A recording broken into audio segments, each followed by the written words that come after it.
and a Reader's Theater presentation of Skeleton Lake, an episode in camp by Algernon Blackwood. Skeleton Lake is a horror story of a different kind, the kind that you realize could really happen.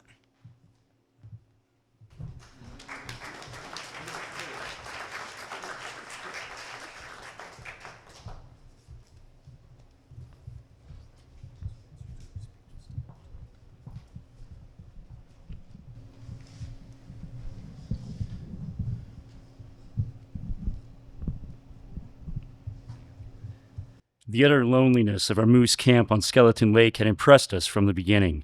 In the Quebec backwoods, 5 days by trail and canoe from civilization. And perhaps the singular name contributed a little to the sensation of eeriness that made itself felt in the camp circle when once the sun was down and the late October mists began rising from the lake and winding their way in among the tree trunks. For in these regions, all names of lakes and hills and islands have their origin in some actual event. Skeleton Lake, therefore, was a name full of suggestion, and though none of us knew the origin or the story of its birth, we all were conscious of a certain lugubrious atmosphere that haunted its shores and islands.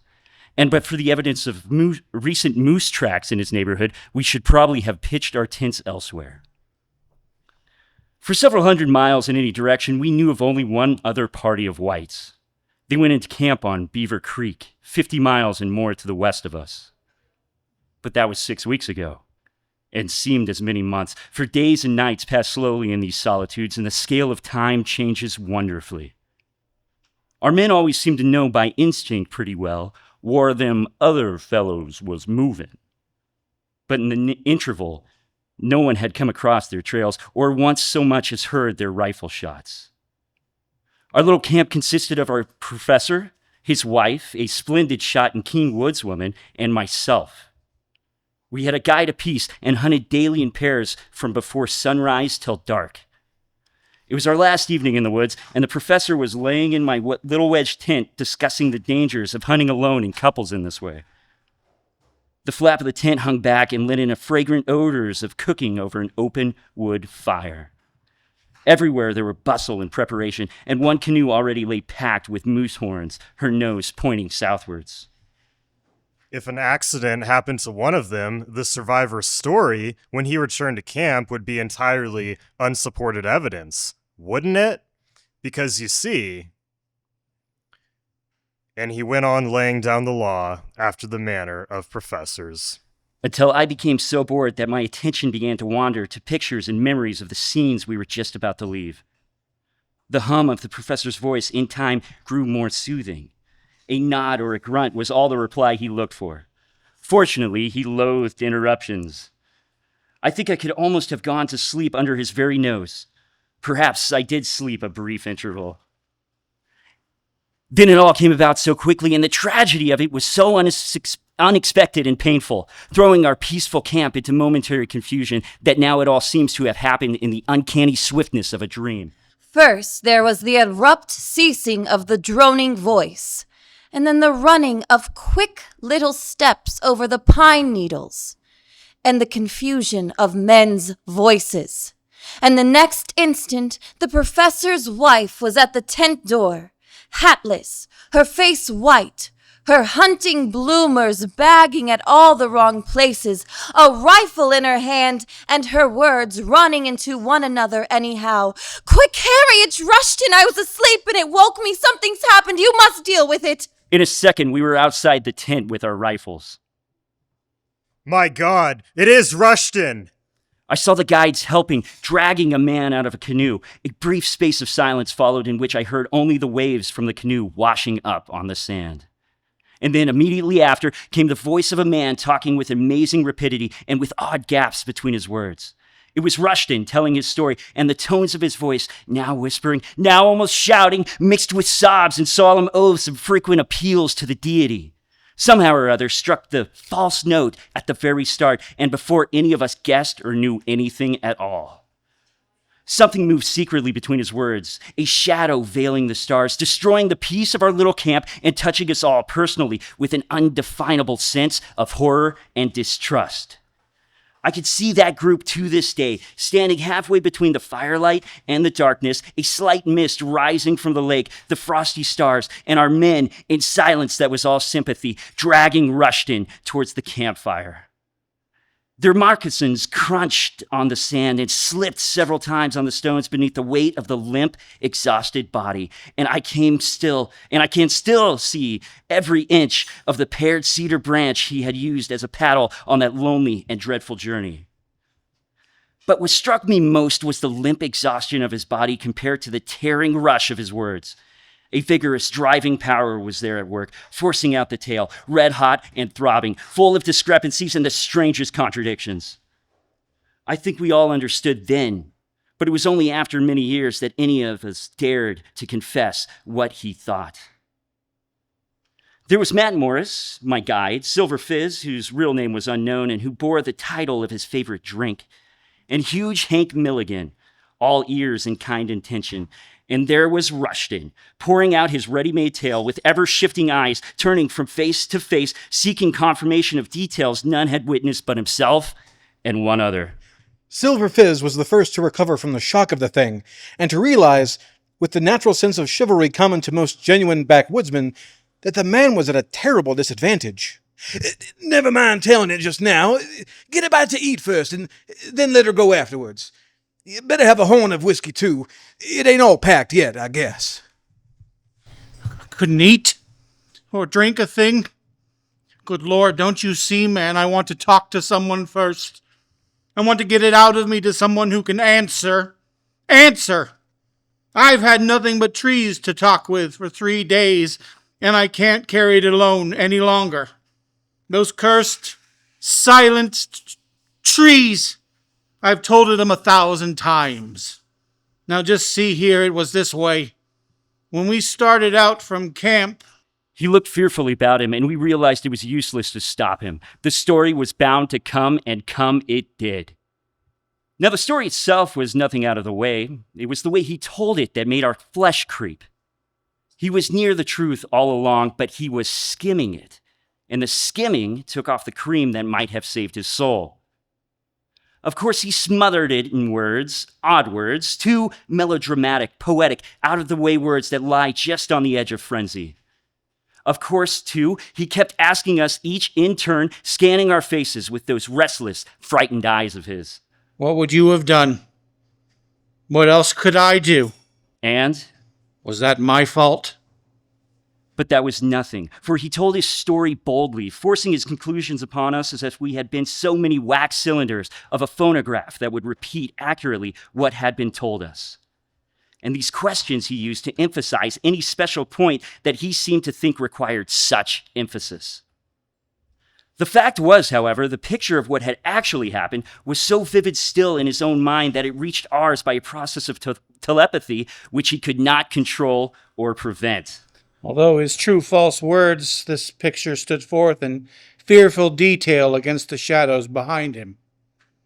He could not veil, much less obliterate it. We knew, and I always thought he knew that we knew. The story itself, as I have said, was sufficiently ordinary. Jake and himself in a 9-foot canoe had upset in the middle of a lake and had held hands across the upturned craft for several hours, eventually cutting holes in her ribs to stick their arms through and grasp hands lest the numbness of the cold water should overcome them. They were miles from shore, and the wind was drifting them down upon a little island. But when they got within a few hundred yards of the island, they realized to their horror that they would, after all, drift past it. It was then the quarrel began. Jake was for leaving the canoe and swimming. Rushton believed in waiting till they actually had passed the island and were sheltered from the wind. Then they could easily make the island by swimming, canoe and all. But Jake refused to give in, and after a short struggle, Rushton admitted there was a struggle, got free from the canoe, and disappeared without a single cry. Rushton held on and proved the correctness of his theory, and finally made the island, canoe and all, after being in the water over 5 hours. He described to us how he crawled up onto the shore and fainted at once, with his feet lying half in the water. How lost and terrified he felt upon regaining consciousness in the dark. how the canoe had drifted away and his extraordinary luck in finding it caught again at the end of the island by a projecting cedar branch.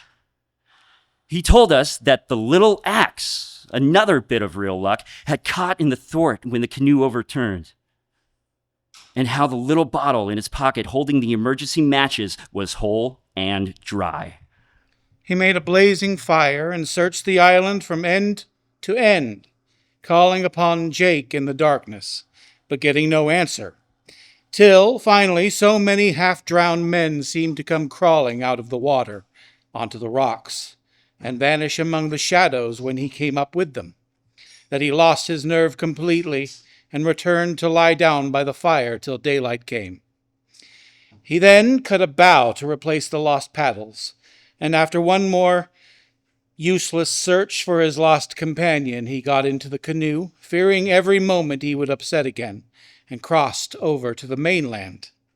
He knew roughly the position of our camping place, and after paddling a day and night and making many wary portages without food or covering, he reached us 2 days later. This More or less. was the story, and we, knowing whereof he spoke, knew that every word was literally true, and at the same time went into building up a hideous and prodigious lie. Once the recital was over, he collapsed, and Silver Fizz, after a general expression of sympathy from the rest of us, came again to the rescue. But now, mister, you just got to eat and drink, whether you've a mind to or no. And Matt Morris, cook that night, soon had the fried trout and bacon and the wheat cakes and hot coffee passing around a rather silent and oppressed circle. So we ate round the fire ravenously as we had eaten every night for the past 6 weeks, but with this difference, that there was one among us who gorged. In spite of all our devices, he somehow kept himself the center of observation. When his tin mug was empty, Morris instantly passed the tea pail. When he began to mop up the bacon grease with dough on his fork, Hank reached out for the frying pan, and the can of steaming boiled potatoes was always by his side. And there was another difference as well. He was sick, terribly sick before the meal was over. And this sudden nausea after food was more eloquent than words of what the man had passed through on his dreadful, foodless, ghost-haunted journey of over 40 miles to our camp. In the darkness, he thought he would go crazy, he said. There were voices in the trees, and figures were always lifting themselves out of the water or from behind boulders to look at him and make awful signs. Jake constantly peered at him through the underbrush, and everywhere the shadows were moving, with eyes, footsteps, and following shapes. We tried hard to talk of other things, but it was no use, for he was bursting with the rehearsal of his story and refused to allow himself the chances we were so willing and anxious to grant him. Once the pipes were lit and the dishes cleared away, it was useless to pretend any longer. The sparks from the burning logs zigzagged upwards into a sky brilliant with stars. It was all wonderfully still and peaceful, and the forest odors floated to us on the sharp autumn air. The cedar fire smelt sweet, and we could just hear the gentle wash of tiny waves along the shore. All was calm, beautiful, and remote from the world of men and passion. It was indeed a night to touch the soul, and yet I think none of us heeded these things. A bull moose might almost have thrust his head over our shoulders and have escaped unnoticed. The death of Jake the Swede, with its sinister setting, was the real presence that held the center stage and compelled attention. You won't perhaps care to come along, mister, but I guess I'll go with one of the boys here and have a hunt for it. Sure, Jake and I done some biggest trips together in the old days, and I'll do that much for him. It's deep water, they tell me, around them islands. But we'll find it, sure, Pop, if it's thar. They all spoke of the body as it. There was a minute or two of heavy silence, and then Rushton again burst out with his story in almost the identical words he had used before. It was almost as if he had learned it by heart. He wholly failed to appreciate the efforts of the others to let him off. Silver Fizz rushed in, hoping to stop him. Morris and Hank closely followed his lead. You know, I once knew another traveling partner of his. Used to live down in Moose Jaw Rapids way. Is that so? Kinda useful sort of feller. All the idea the men had was to stop the tongue wagging before the discrepancies became so glaring that we should be forced to take notice of them and ask questions. But just as well try to stop an angry bull moose on the run. Out it came, and though the discrepancy this time was insignificant, it somehow brought us all in a second face-to-face with the inevitable and dreaded climax. So I tramped all over that little bit of an island, hoping he might somehow have gotten in without my knowing it, and always thinking I heard that awful last cry of his in the darkness. And then the night dropped down impenetrably like a damn thick blanket out of the sky, and All eyes fell away from his face. Hank poked up the logs with his boot. And Morris seized an ember in his bare fingers to light his pipe, although it was already emitting clouds of smoke. But the professor caught the ball flying. I thought you said he sank without a cry. The cumulative effect of all these forces, hereto so rigorously repressed, now made themselves felt, and the circle spontaneously broke up, everybody moving at once by a common instinct. The professor's wife left the party abruptly with excuses about an early start next morning. She first shook hands with Rushton, mumbling something about his comfort in the night. The question of his comfort, however, devolved by force of circumstances upon myself, and he shared my tent. Just before wrapping up in my double blankets, he turned and began to explain that he had a habit of talking in his sleep and hoped I would wake him if I disturbed me by doing so. Well, he did talk in his sleep, and it disturbed me very much indeed. Cold though it was, I left the tent, intending to keep the old fire alight under the stars and spend the remaining hours till daylight in the open. As soon as I was out of the tent, I noticed at once another figure moving silently along the shore. It was Hank Milligan, and it was plain enough what he was doing. He was examining the holes that had been cut in the upper ribs of the canoe. He looked half ashamed when I came up with him and mumbled something about not being able to sleep for the cold. But there, standing together beside the overturned canoe, we both saw the holes were far too small for a man's hand and arm and could not have possibly been cut by two men hanging on for their lives in deep water. Those holes had been made afterwards. Hank said nothing to me, and I said nothing to Hank, and presently he moved off to collect logs for the fire, for it was a piercingly cold night and there were many degrees of frost. 3 days later, Hank and Silver Fizz followed with the stumbling footsteps the old Indian trail that leads from Beaver Creek to the southwards. A hammock was slung between them, and it weighed heavily. Yet neither of the men complained, and indeed, speech between them was almost nothing. Their thoughts, however, were exceedingly busy, and the terrible secret of the woods which formed their burden weighed far more heavily than the uncouth, shifting mass that lay in the swinging hammock and tugged so severely at their shoulders. They had found it in 4 feet of water, not more than a couple of yards from the lee shore of the island.